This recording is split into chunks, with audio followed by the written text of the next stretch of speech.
नमस्कार मित्रमैत्रिणींनो. लक्षात ठेवा, गोड बोलण्याचं सोंग करणारा माणूस कधीच कोणाचा हितचिंतक नसतो. वेळ अजिबात लागत नाही गैरसमज व्हायला. खरा वेळ लागतो तो हा गैरसमज आहे हे समजायला, आणि खूप वेळ लागतो तो गैरसमज दूर व्हायला. लवचिकता हवीच, मग ती शरीरात, स्वभावात, नियोजनात आणि जगण्यातही असावी. वाटा सापडत जातील, तुम्ही शोधत जा. माणसं बदलत जातील, तुम्ही स्वीकारत जा. परिस्थिती शिकवत जाईल, तुम्ही शिकत जा. येणारे दिवस निघून जातील, तो क्षण जपत जा. विश्वास तोडून अनेक जातील, तुम्ही सावरत जा. प्रसंग परीक्षा घेत जाईल, तुम्ही मात्र तुमच्या क्षमता दाखवत जा. इतरांचं हृदय जिंकणं हाच जीवनाचा हेतू ठेवा, कारण जग जिंकून सिकंदरसुद्धा रिकाम्या हातानेच गेला होता. आयुष्याचं गणित चुकलं असं कधी म्हणू नका. आयुष्याचं गणित कधीच चुकत नसतं. चुकतो तो चिन्हांचा वापर. बेरीज, वजाबाकी, गुणाकार, भागाकार ही चिन्हे योग्य पद्धतीने वापरली की उत्तर मनासारखं येतं. अनुभवानुसार माणसाची पारख करा, म्हणजे चांगली माणसे दूर होणार नाहीत आणि स्वार्थ साधणारे जवळही राहणार नाहीत. तेव्हा स्वार्थी माणसं तुमच्या आयुष्यामध्ये येऊ देऊ नका. जर आली तर त्यांना दूर ठेवा. ज्ञानाचा सर्वात मोठा शत्रू अज्ञान नसून ज्ञानी असल्याचा भास होणं आहे. एखाद्याचे वाईट करून आनंदी होऊ नका, कारण परमेश्वर जेव्हा हिशोब करतो तेव्हा सावरणं तर दूरच, रडण्याच्या लायक देखील तो ठेवत नाही. पुस्तक माणसाला रद्दी होण्यापासून वाचवतं. योग्य व्यक्तीसमोर व्यक्त होणं आणि अयोग्य व्यक्तीपुढं मौन पाळणं नेहमीच संकटांना दूर ठेवायला मदत करतं. जपणं आणि साठवणं यात फार मोठं अंतर असतं. साठवली जाती ते दौलत आणि जपली जातात ती माणसं. ऊन कधीच एकटं येत नाही, ते आपल्यासोबत सावलीलाही घेऊन येतं. दुःखाचं आणि सुखाचंही असंच नातं असतं, ते दोघे सोबत नेहमीच येतात. आपल्या वाईट काळात आपली किंमत कमी करण्याचा प्रयत्न अनेकदा केला जातो, मात्र संयम राखला तर आपलं अस्तित्व कोणीच संपवू शकत नाही. फक्त स्वतःचा विचार करणारे लोक फार थोड्या काळासाठी प्रगती करतात, पण जे सगळ्यांचा विचार करतात त्यांची प्रगती कायम होत राहते. भिंतीमधल्या सगळ्या विटा जेव्हा एकमेकात एकरूप होतात तेव्हाच ती भिंत भक्कम आणि मजबूत बनते. एखाद्या विटेला जरी गर्व झाला की माझ्यामुळं भिंत उभी आहे, पण ते चुकीचं आहे. प्रत्येक वीट महत्त्वाची असते.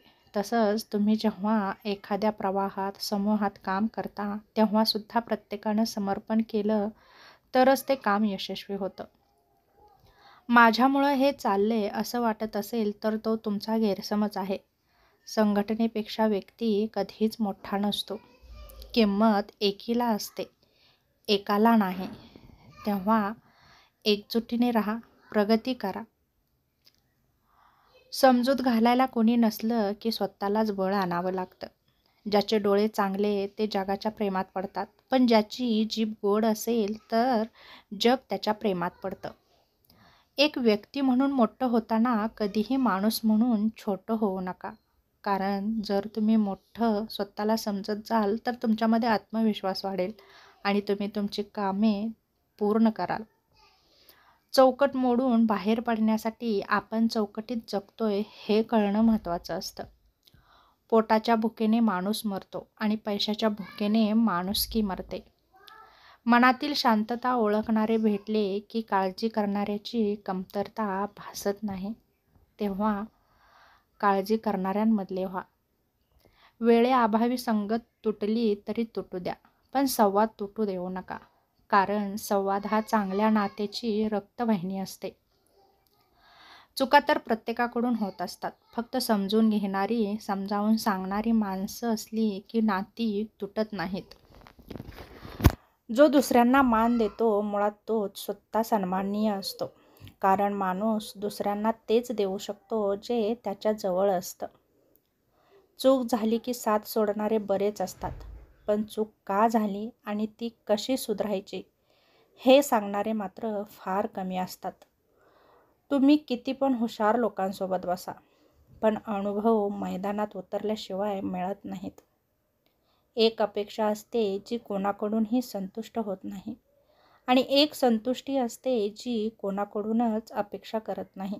तेव्हा तुम्ही जर समोरच्या व्यक्तीकडून अपेक्षा केली नाही तर तुमची बरीचशी दुःख कमी होतात.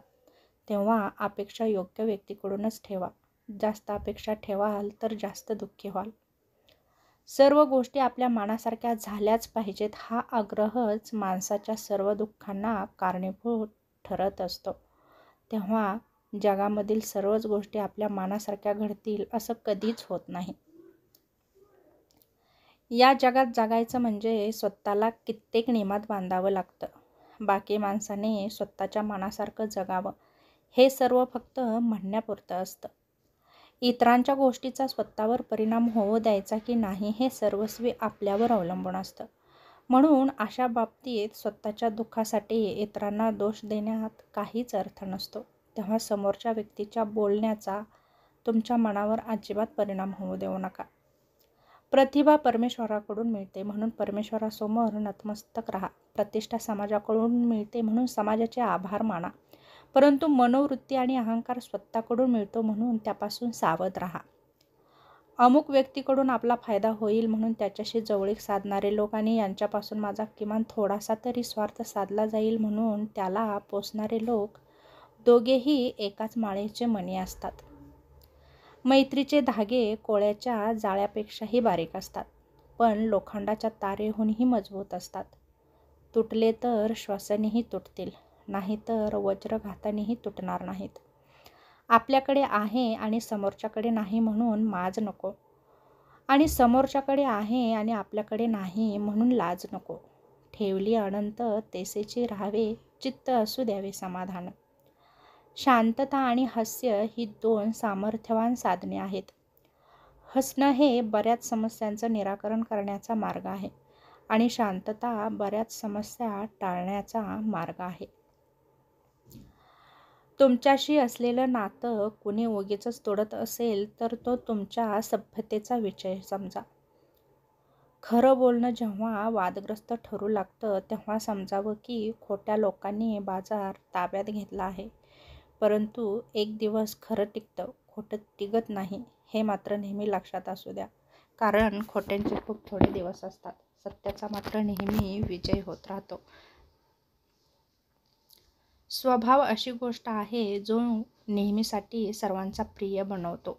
कितीही कोणापासून दूर व्हा, परंतु चांगल्या स्वभावामुळे कोणत्या ना कोणत्या क्षणी तुमची आठवण होतच असते.